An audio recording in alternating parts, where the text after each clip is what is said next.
Item ಯಾವುದೇ ಇರಲಿ try ಮಾಡಿ ಆಚಿ ಚಿಕನ್ ಮಸಾಲಾ. ಆಚಿ ಚಿಕನ್ ಮಸಾಲಾ ಎಲ್ಲ ಹಿಟ್ ಸಿನಿಮಾಗಳಲ್ಲಿ ನಿಮ್ಮ ಪಾತ್ರ ದೊಡ್ಡದಾಗೇ ಇತ್ತು.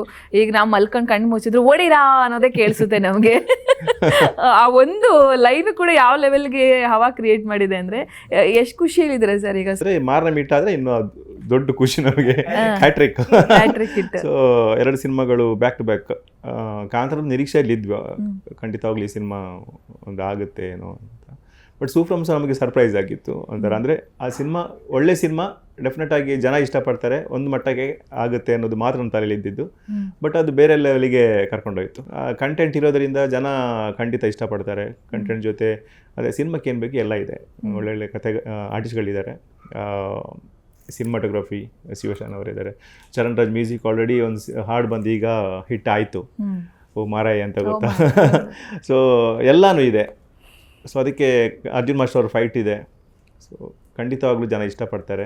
ಎಲ್ಲ ಏನು ಬೇಕು ಎಲ್ಲ ಇದೆ. ಓಕೆ, ಬಂದು ನೋಡಿ ಅಷ್ಟೇ. ಅಷ್ಟೇ. ನೆನಪಿನಲ್ಲಿ ಉಳಿಯುವಂಥ ವಿಚಾರ ಏನು ಸರ್ ಮಾರ್ನಮಿ ಅಂತ ಬಂದಾಗ ನಿಮಗೆ? ಮಾರ್ನಮಿ ಅಂತ ಬಂದಾಗ ಒಂದು ಫ್ಯಾಮಿಲಿ ಥರ ಇದ್ವಿ ನಾವು. ಅದೊಂದು ದೊಡ್ಡ ಪ್ಲಸ್. ಅಂದರೆ ಎವ್ರಿ ಒನ್, ಎಲ್ಲ ಡಿಪಾರ್ಟ್ಮೆಂಟ್ನವರು ಅಲ್ಲಿ ತುಂಬ ಒಟ್ಟಾಗಿ ಒಂದೇ ಥರ ಆ ಮೈಂಡ್ ಸೆಟ್ ಇದ್ದ ಕಾರಣ ಎಲ್ಲೂ ಯಾವುದು ಒಂಥರ ಏನು ಮೂಡಿ ಥರ ಬಿಹೇವ್ ಮಾಡೋದು ಅಥವಾ ಏನು ಅದು ಇರಲಿಲ್ಲ ಸೆಟ್ಟಲ್ಲಿ. ಸ್ಪೆಷಲಿ ನಮ್ಮ ಪ್ರೊಡ್ಯೂಸರ್ಸ್ ಅವ್ರು ಯಾವಾಗಲೂ ಸೆಟ್ಟಲ್ಲಿ ಇರೋರು. ಅವ್ರು ಏನು ಬೇಕು ಅದು ಇಮ್ಮಿಡಿಯೇಟ್ ಅದಕ್ಕೆ ಒಂದು ಇದು ತೊಗೊಳ್ತಾ ಇದ್ರು. ಅಂದರೆ ಏನಾದರೂ ಸಮಸ್ಯೆಗಳಿದ್ರೆ ಇಮ್ಮಿಡಿಯೇಟ್, ಇವನ್ ಪ್ರೊಡಕ್ಷನ್ ವಿಚಾರ ಆಗಿರ್ಬೋದು, ಇನ್ನು ಏನು ಚೆನ್ನಾಗಿಲ್ಲ ಇಲ್ಲ ಇಮ್ಮಿಡಿಯೇಟ್ ಚೇಂಜ್ ಮಾಡ್ತಾಯಿದ್ರು, ಅದಕ್ಕೆ ಬೇಕಾದ ವ್ಯವಸ್ಥೆ ಮಾಡ್ತಾಯಿದ್ರು ಎಲ್ಲನೂ. ಈಗ ಆರ್ಟಿಸ್ಟ್ ಜೂನಿಯರ್ ಆರ್ಟಿಸ್ಟ್ ಬೇಕಿದ್ರೆ ಅಲ್ಲೂ ಅಷ್ಟೇ ಇಲ್ಲ, ಇವ್ರಿಗೆ ಒಂದು ಆಸೆ ಇರುತ್ತೆ, ಇದು ದೊಡ್ಡ ಸೆಟಪ್, ಇಲ್ಲಿ ಹಿಂಗೆ ಬೇಕಿತ್ತು, ಇವ್ರು ಸ್ವಲ್ಪ ನನಗೆ ಅವರಂಗೆ ಹೇಳಿ ಏನು ಬೇಕು ಅಂತ ಆ ಥರ ತುಂಬ ಚೆನ್ನಾಗಾಗ್ತಿತ್ತು. ಸೊ ಅದಕ್ಕೆ ಆ ಸೆಟ್ಟಲ್ಲಿ ಇವಾಗ ಕೆಲವು ಸೆಟ್ಟೆಲ್ಲ ವೈಬ್ ಇರಲ್ಲ, ಅವರವರಷ್ಟೇ ಇರ್ತಾರೆ ಕೆಲಸ ಮಾಡಿಕೊಂಡು. ಏನು ನಾವು ಹೋಗ್ತೀವಿ, ನಮ್ಮ ಕೆಲಸ ಮಾಡ್ತೀವಿ, ಬರ್ತೀವಿ. ಇದು ಹಂಗಲ್ಲ, ನಾವು ಅಲ್ಲಿ ನಮ್ಮದು ಮುಗಿದ್ರು ಅಲ್ಲೇ ಮಾತಾಡಿಕೊಂಡು ಕೂತ್ಕೊಂಡು ಗಮ್ಮತ್ತು ಮಾಡ್ತಾ ಇದ್ವಿ. ಸೊ ಒಂಥರ ಫ್ಯಾಮಿಲಿ ಟ್ರೀಟ್ ಥರ ಇತ್ತು ಸಿನಿಮಾ ಅನ್ನೋದಕ್ಕಿಂತ. ಮತ್ತೆ ಊರು ಬೇರೆ ಅಲ್ವಾ, ಸೊ ಆ ಥರ ಒಂದು ಒಳ್ಳೆ ಎಕ್ಸ್ಪೀರಿಯನ್ಸ್. ಓಕೆ, ಈ ಮಾರ್ನಮಿ ಒಳಗೆ ಏನಿದೆ ಸರ್? ಮಾರ್ನಮಿ ಒಳಗೆ ದಸರಾ ಇದೆ. ದಸರಾ ಖಂಡಿತ ಇದೆ. ದಸರಾ ನೀವು ಹಿಂಗೆ ನೋಡಿದ್ದೀರ ಲೈವ್ ಆಗಿ. ಇದು ಸಿನಿಮಾದಲ್ಲಿ ಒಂದು 3 ಕ್ಯಾಟಗರಿಲಿ ಬರುತ್ತೆ. ಸೊ ಅದನ್ನು ನೀವು ನೋಡ್ಬೋದು, ಎಂಜಾಯ್ ಮಾಡ್ಬೋದು.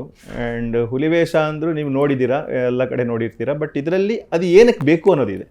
ಹುಲಿವೇಷ ಅನ್ನೋದ್ರ ಅದರ ಇಂಪಾರ್ಟೆನ್ಸ್ ಏನು, ಅದು ಏನಕ್ಕೆ ಹಾಕ್ತಾಯಿದ್ರು, ಅದರ ಪ್ರಾಮುಖ್ಯತೆ ಏನು, ಅದರ ಹಿನ್ನೆಲೆ ಏನು, ಅದಕ್ಕೆ ದೈವಶಕ್ತಿ ಅನ್ನೋದು ಏನಿದೆ, ಅದು ಏನಕ್ಕೆ ಹಾಕ್ತಾಯಿದ್ರು ಅನ್ನೋದು ಎಲ್ಲದನ್ನು ನೀಟಾಗಿ ಈ ಸಿನಿಮಾದಲ್ಲಿ ಒಂದು ಕಥೆಯ ಮೂಲಕ ತೋರ್ಸೋಕ್ಕೆ ಪ್ರಯತ್ನ ಪಟ್ಟಿದ್ದಾರೆ ನಮ್ಮ ಶೆಟ್ರು ಸರ್. ಈಗ ಕಾಂತಾರ, ಆಮೇಲೆ ನಮ್ಮ ಸೂಫ್ರಮ್ಸು ಎಲ್ಲ ಮಂಗಳೂರು ಸೊಗಡು, ಇದು ಕೂಡ ಅದೇ ಕಂಪ್ಲೀಟ್ ಹಂಗೆ ಕಾಣಿಸ್ತದೆ ನನಗೆ. ಇದೆಲ್ಲ ನೋಡುವಾಗ ಸ್ವಲ್ಪ ಏನಿದೆ, ಏನು ಭಿನ್ನವಾಗಿ ಹೇಗೆ ನಿಲ್ಲುತ್ತೆ ಅಂತ ಹೇಳಿ, ಆ ಕತೆಗೂ ಈ ಕತೆಗೂ ಏನು ಭಿನ್ನ ಇದೆ ಅಂತ?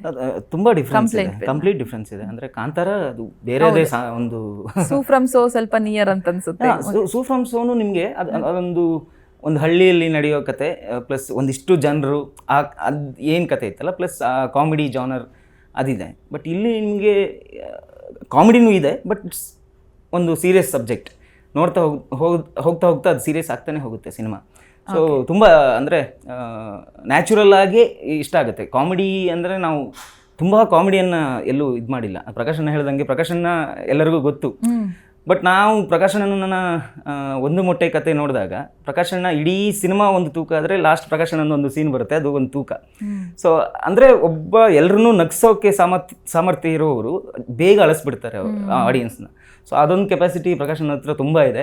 ಏನಕ್ಕೆಂದರೆ ಅವ್ರದ್ದೊಂದು ನಾಟಕ ರೀಸೆಂಟ್ ತುಂಬ ದೊಡ್ಡ ಹಿಟ್ ಆಗಿತ್ತು ಮಂಗಳೂರಲ್ಲಿ, ಕತೆ ಎಡ್ಡೆ ಉಂಡು ಅಂತ.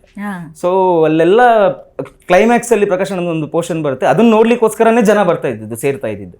ಸೊ ಅಷ್ಟು ತಾಕತ್ತು ಇದೆ ಅವ್ರ ಹತ್ರ, ಒಂದು ಎಮೋಷನಲ್ ಕ್ಯಾರೆಕ್ಟರ್ನ ಕ್ಯಾರಿ ಮಾಡಲಿಕ್ಕೆ. ಸೊ ಅದನ್ನು ಈ ಸಿನಿಮಾದಲ್ಲಿ ಇದೆ. ಸೊ ಅದು 2 ಸಿನಿಮಾಗಳಿಗಿಂತ ತುಂಬ ವಿಭಿನ್ನವಾಗಿದೆ. ಎಸ್ ಸರ್, ಫೈನಲಿ ನಮಗೆ ಪ್ರಸಾದ್ ಈಗ ರಿಷಿತ್ ಶೆಟ್ಟಿ ಆಗಿದ್ದಾರೆ. ನಿಮ್ಮ ಒಂದು ಸಣ್ಣ ಪರಿಚಯ ಮಾಡಿಬಿಡಿ ಸರ್.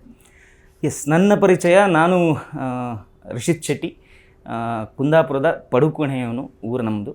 ಸೊ ನಾನೊಂದು 2016ರಿಂದ ಸಿನಿಮಾ ರಂಗದಲ್ಲಿ ಎಲ್ಲ ರೀತಿಯ ಕೆಲಸಗಳು, ಅಸಿಸ್ಟೆಂಟ್ ಡೈರೆಕ್ಟ್ರಾಗಿ ಕೆಲಸ ಮಾಡಿದ್ದೀನಿ, ಕ್ಯಾಮ್ರಾ ಅಸಿಸ್ಟೆಂಟಾಗಿ ಕೆಲಸ ಮಾಡಿದ್ದೀನಿ, ಎಲ್ಲ ರೀತಿಯ ಕೆಲಸಗಳಲ್ಲೂ ತೊಡಗಿಸ್ಕೊಂಡು ಇವಾಗ ಮಾರ್ನಮಿ ಮೂಲಕ ಮೊದಲ ಬಾರಿಗೆ ನಿರ್ದೇಶಕನಾಗಿ ಬರ್ತಾ ಇದ್ದೀನಿ. ಸೊ ಇಷ್ಟರವರೆಗೆ ಬೇರೆ ಎಲ್ಲ ನಿರ್ದೇಶಕರುಗಳಿಗೆ, ಎಲ್ಲ ಹೊಸ ನಿರ್ದೇಶಕರುಗಳಿಗೆ ಹೇಗೆ ಸಪೋರ್ಟ್ ಮಾಡಿದ್ದಾರೆ ಜನಗಳು, ನನಗೂ ಅದೇ ರೀತಿ ಸಪೋರ್ಟ್ ಮಾಡಲಿ, ಬಂದು ಸಿನಿಮಾ ನೋಡಲಿ ಥಿಯೇಟ್ರಲ್ಲಿ.